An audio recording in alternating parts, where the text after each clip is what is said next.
Kunlardan bir kun Ruqayya opasi turmush o'rtoqlari Hazrat Usmon bilan hijrat qilib ketdilar. Katta opalari Zaynab opasi Abul Os bilan turibdilar.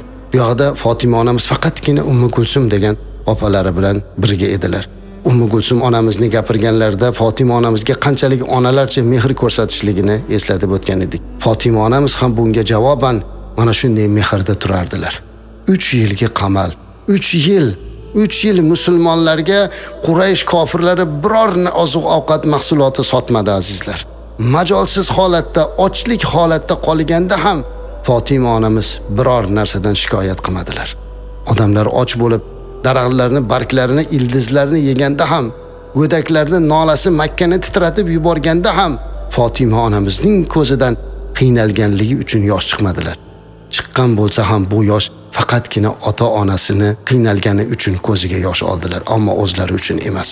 Eson omon qamaldan chiqqanlaridan keyin payg'ambarimiz alayhisolatu vasallam bilan eng og'ir bo'lgan judolikka ham Fatima onamiz guvoh bo'ldilar.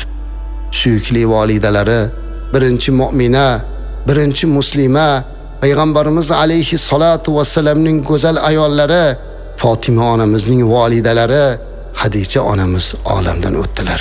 Onalarini olamdan o'tishligida ham Fatima onamiz yonlarida turdilar. Bu musibat, bu imtihonni ham boshidan o'tkazdilar. Mana shundan keyin payg'ambarimiz alayhisolatu vasallam jajjigina Fatima onamizga bog'lanib qoldilar. Ummu Kulsum opasi Fatima onamizga mehr ko'rsatib, Rasulimiz alayhisolatu vasallamga og'irini tushirmaslikka harakat qilardilar. Lekin bu oila uchun og'ir judolik edi. Payg'ambarimiz alayhisolatu vasallam Makkadan Madinaga ko'chib ketadigan bo'lganlarida Fatima onamiz bilan Ummu Kulsum onamizni vaqtincha qoldirib ketdilar. Chunki ularni ehtiyot qilishlik uchun tashlab ketgan edi. Fatima onamiz, Ummu Kulsum onamiz va payg'ambarimiz alayhisolatu vasallam ularga yaxshi ona bo'lsin deb umid bilan keyinchalik uylangan ayollari Savdo binti Zam'a radhiyallohu anha ham Makkada qolgan edilar. Rasulimiz alayhisolatu vasallam ularni olib kelishlik uchun eng ishonchli bo'lgan 7 shaxsni tanlashliklari kerak edi. Ana o'sha odam u zotning eng ishongan kishilari Zayd ibn Harisa roziyallohu anhu bo'lib chiqdi. Payg'ambarimiz alayhisolatu vasallam Zaydga Makkaga borib, mu'minlarning onasi Savdo onamiz va payg'ambarimiz alayhisolatu vasallamning go'zal qizlari Fatima va Ummu Kulsum roziyallohu anhumolarni eson omon olib kelishlikka topshiriq berdi. Bu topshiriqni bajarishlik uchun Zayd radhiyallohu anhu keldilar va ularni birga olib ketdilar. Avvalgi so'zimizda aytganimizdek, ular avval Xadicha onamizning qabrlarini ziyorat qildilar, keyin birgalikda ketdilar. Atrof nihoyatda xavfli, kofirlar to'xtamay hujum qilyapti. Bir payt payg'ambarimiz alayhisolatu vasallamning qizlarini orqasidan kofirlar bostirib kela boshladi. Zayd ularni tuyaga o'tkazib olib qochib ketayotgan edi. Huvayris ibn Nuqays degan odam kelib, Fatima onamiz bilan Ummu Kulsum onamiz o'tirgan tuyani xurkitib yubordi. Tuya xurkib ketganidan keyin jajjigina bo'lib o'tirgan Fatima onamiz va Ummu Kulsum onamiz tuyadan yiqilib tushdilar. Allohning marhamati bilan yaxshiyamki ular shikast topmadilar. Biror joy shikastlanmadi. U yerdan bir narsa qilib ularning qo'lidan qutuldilar va Madinai Munawvaraga qochib keldilar.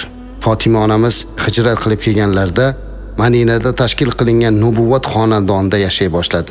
Fatima onamiz payg'ambarimiz alayhisolatu vasallam bilan hamma mana shu din ishlarida yelkadosh bo'ldilar. Fatima onamiz nihoyatda ziyrak edilar. Har bir payg'ambarimiz alayhisolatu vasallamdan chiqadigan muborak hadislarni eshitib yodlab olar va ko'p ayollarga ta'lim ham berardilar. Payg'ambarimiz alayhisolatu vasallam esa Fatima onamizni yaxshi ko'rar, Fatima onamiz haqlarida doimo yaxshi gaplarni gapirar edilar. O'sha vaqtda Fatima onamiz 18 yoshlarga kirib qolgan edilar.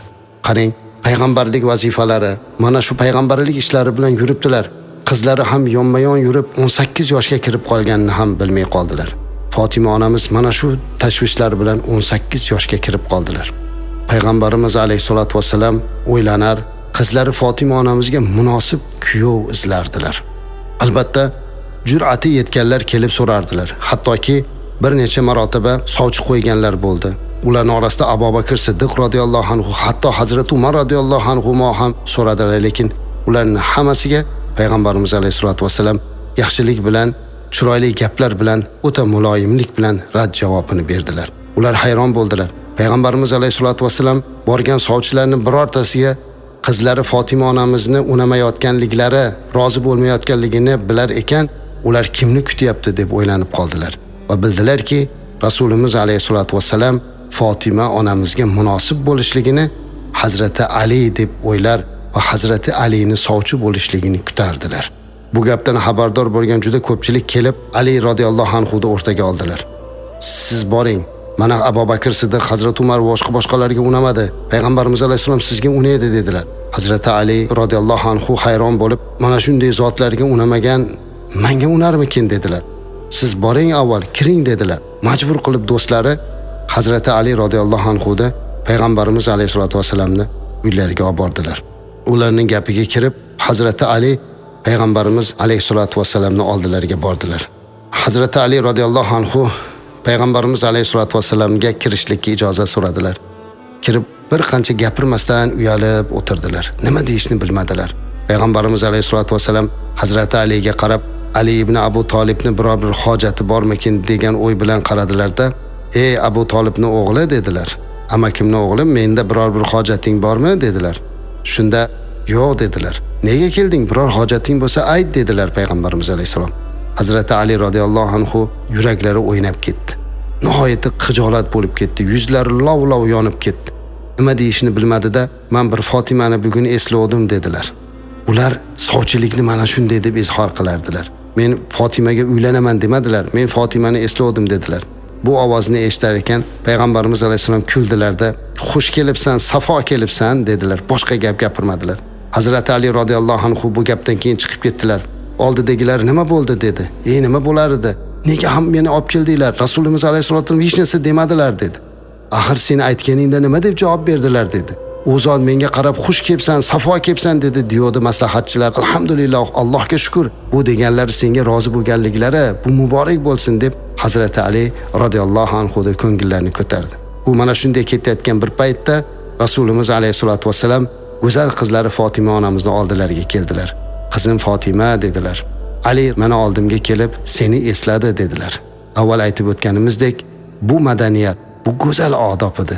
"Qizim falonchiga turmushga chiqasanmi" demadilar, balki nihoyatda hayo bilan otalik va qizlik orasidagi go'zal iffat pardasini ochmasdan islom madaniyatidagi eng go'zal cho'qqiga chiqqan madaniyat muomalasini o'rtaga qo'yib, "Qizim, Ali seni esladi" dedilar. "Nima deysan?" deb javobini kutdilar. Odatda qizlari rozi bo'lmasalar, pardani qo'llari bilan chertir edi. Rozi bo'lsalar, sukut saqlardi. Bu gapni eshitar ekan, Fatima onamizning yuzlari qip-qizil bo'lib ketdi. Lov-lov yonib ketdi. Indamasdan sukut saqlab pastga qaradilar. Payg'ambarimiz alayhisolatu vasallam tabassum qilib kuldilar. Demak, Fatima onamiz rozi ekanlar. Shundan keyin Rasulimiz alayhisolatu vasallam Hazrati Aliga Fatima onamizni turmushga berishga rozi ekanliklari to'g'risidagi xabarni yubordilar.